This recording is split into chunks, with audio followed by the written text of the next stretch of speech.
Many people have differing views on feet, whether it be like, I can't stand feet, don't touch me, I don't want to look at your feet, don't put them on me, to people who don't really care either way. And then there's people that absolutely love them, right? And so I'm personally on the spectrum, the end of the spectrum, where I do not like feet. Do not touch me. I don't want to be near your feet. There are special cases. If you're a baby, I love baby feet. And you get up to about 8 years to put your feet on me. And then after that, it's a done deal. Like, do not put your feet on me. I don't know what it is, but that's just not me. I just don't like it.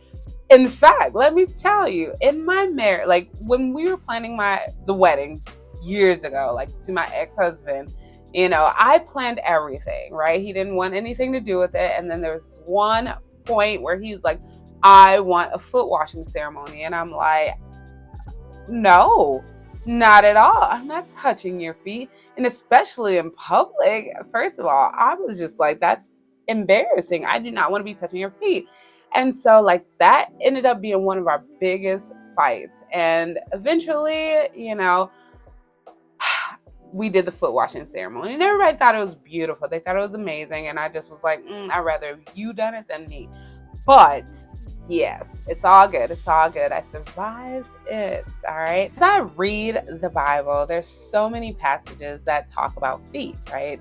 So many different ways, so many different meanings, right? There are the ones that really have me like kind of cringy, like where the woman who was a sinner, she went to wash Jesus's feet and anoint him, and she was kissing his feet and she wiped his feet with her hair. And I'm just like, I don't know. I don't know. Like that's deep. That's some deep stuff, right? There are so many more passages that talk about feet. Let's look at a few.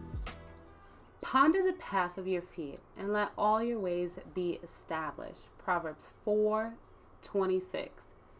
So Moses swore on that day, saying, surely the land where your foot has trodden shall be your inheritance, and your children's forever, because you have wholly followed the Lord my God. Joshua 14:9. Then he turned to the woman and said to Simon, do you see this woman? I entered your house. You gave me no water for my feet, but she has washed my feet with her tears and wiped them with her hair of her head. Their feet run to evil. They make haste to shed innocent blood. Their thoughts are thoughts of iniquity. Wasting and destruction are in their paths. Isaiah 59:7. Uphold my steps in your paths, that my footsteps may not slip. In other words, feet are very important. They take you places. They bear so much weight. They bear a heavy load. Okay? There are many people that are always saying, take care of your feet. And I am truly understanding why. When I dug a little deeper, I realized that the feet are the lowest part of the body. It's at the bottom, right? It's the only thing between you and the ground is your feet, right? It is bearing everything. When you sit at Jesus' feet, you literally decrease yourself spiritually, mentally, physically, all of that, and allow God to increase. And honor and respect Jesus' position, his authority over you and your life. To fall at Jesus' feet or to bow down at his feet, that is an act of worship and surrender, right? Showing your gratitude.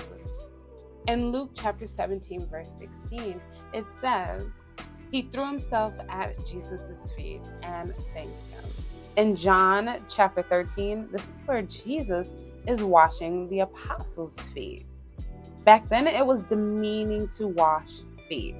Can you imagine Jesus, the Son of God, who came to save the world, to save us, to free us from bondage and sin, to bow down and wash apostles' feet? It's wild. Do you know what that shows? It shows humility, love, and sacrifice. It's a beautiful thing. Now, I'm not telling you to go and wash other people's feet, but I am saying the act of sitting at Jesus' feet shows your love, shows your humility, shows your sacrifice in what you do on a daily basis. Like, I am imploring to you to sit at Jesus' feet daily. I want you to join me in the month of March of sitting at Jesus' feet, being intentional, wanting to build that intimacy, worshiping God, having that posture of praise. We will be doing this in a private community on Patreon called the Creative Wellness Project. And in there, you're going to have a community. There's going to be worksheets and devotionals. We're going to do live creative workshops on Zoom. There's going to be a 31-day challenge and so much more. And I just want you to join me. I would love to have you on this journey where we are sitting at Jesus' feet. If you are ready, go ahead and click in the description box, the link, and let's get started. Starts March 1st. I mean, you can join whenever, but it starts March 1st. All right. See you over there. Peace and blessings.